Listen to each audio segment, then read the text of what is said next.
All right, here we have Pastor Tyrel Bramwell, who is a Lutheran pastor. If you guys have watched any of my videos, you know how much I love Martin Luther, The Bondage of the Will, and Martin Luther's commentary on the book of Galatians. Those are the big two that you want to read. If you read anything by Martin Luther, The Bondage of the Will, where he exalts the grace of God, the efficacious, powerful, miraculous nature of the grace of God in the salvation of disgusting, wretched, rebel sinners.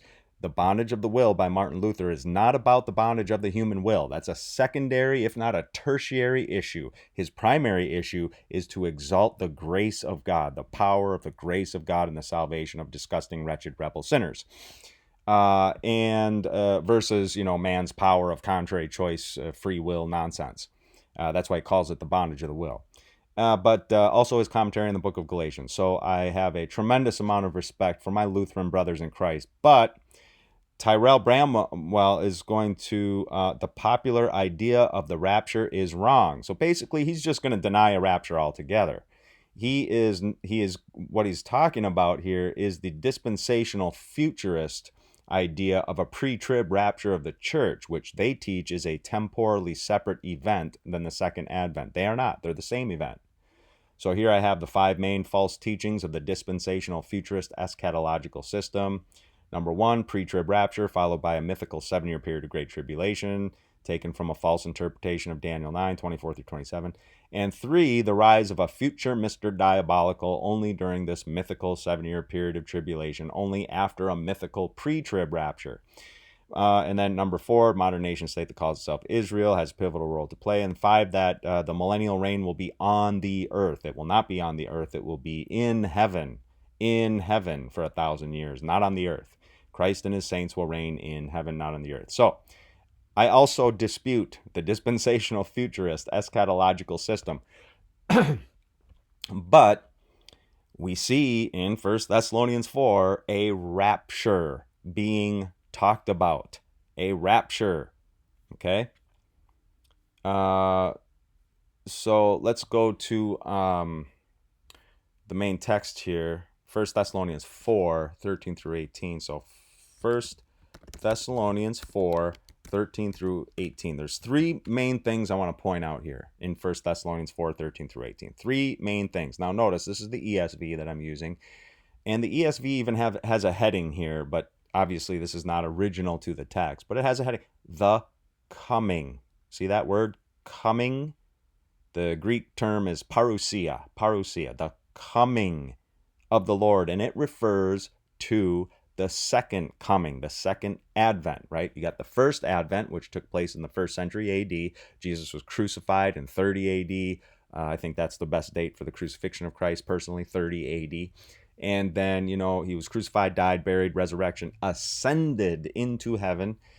He was caught up. He was caught up to God and to his throne, is what Jesus was. In Revelation chapter 12, let's go to Revelation chapter 12. Revelation chapter 12 and verse 5. Okay, this you see the word caught up in 1 Thessalonians 4 verse 17. Caught up, harpazoed, raptured up. Okay, that's what the word means. That's where the word rapture comes from. It's harpazo, and it's a form of harpazo there, but it is harpazo. I'm going to take off the ads here. Try to anyway. Revelation chapter 12 verse 5. This woman right here, clothed with the sun, moon under her feet, this is not Mary. The papists claim that this is Mary.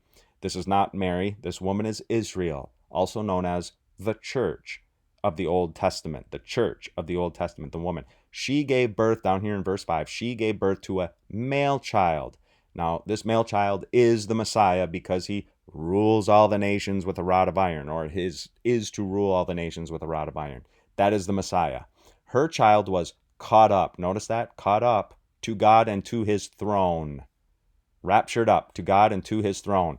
So, at the coming of the Lord, right here, verse 15, we who are alive, who are left until the coming of the Lord, will not precede those who have fallen asleep. He will descend from heaven, descend, just as he ascended in Acts chapter 1.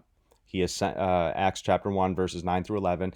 into heaven, into heaven, into heaven, into heaven. 4 times in Acts chapter 1, verses 9 through 11. 4 times it is said that Christ ascended into heaven, into heaven, into heaven, into heaven. Revelation chapter 12, verse 5 says he was raptured up to God, into heaven, into heaven, into heaven, into heaven. That's where his throne is. Okay? And he reigns from his throne right now.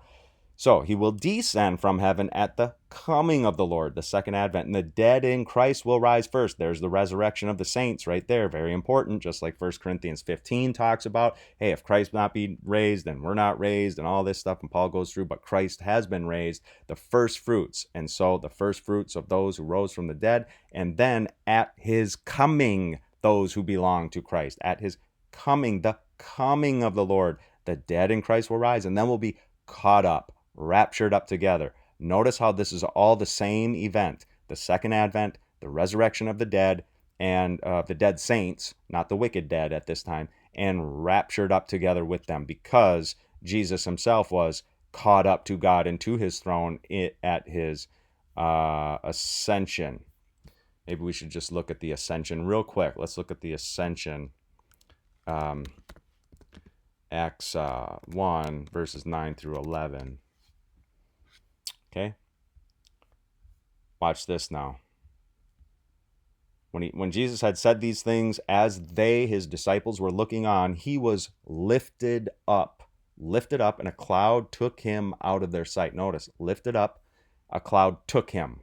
Lifted up, took him out of their sight. And while they were gazing into heaven, as he went into heaven. 2 men stood by in white robes, saying, Men of Galilee, why do you stand looking into heaven? This Jesus who was taken up, a cloud took him out of their sight.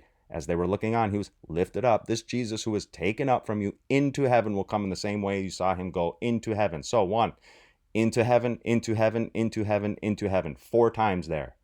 So when Jesus was said to be, in Revelation 12 again, verse 5, caught up to God, to his throne, that was in heaven. And so in 1 Thessalonians 4, 13 through 18, once again, at the coming of the Lord, the dead in Christ will rise and will be caught up, taken up. Here, let's do this one.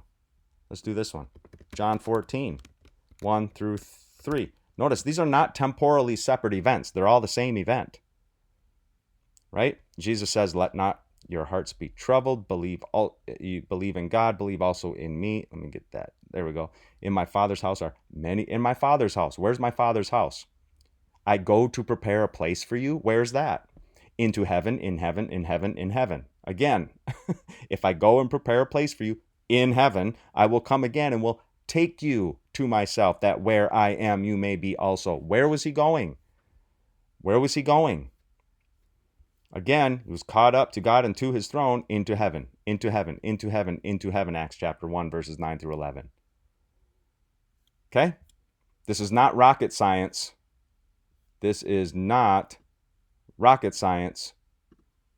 At all. I was going through some covenant stuff today.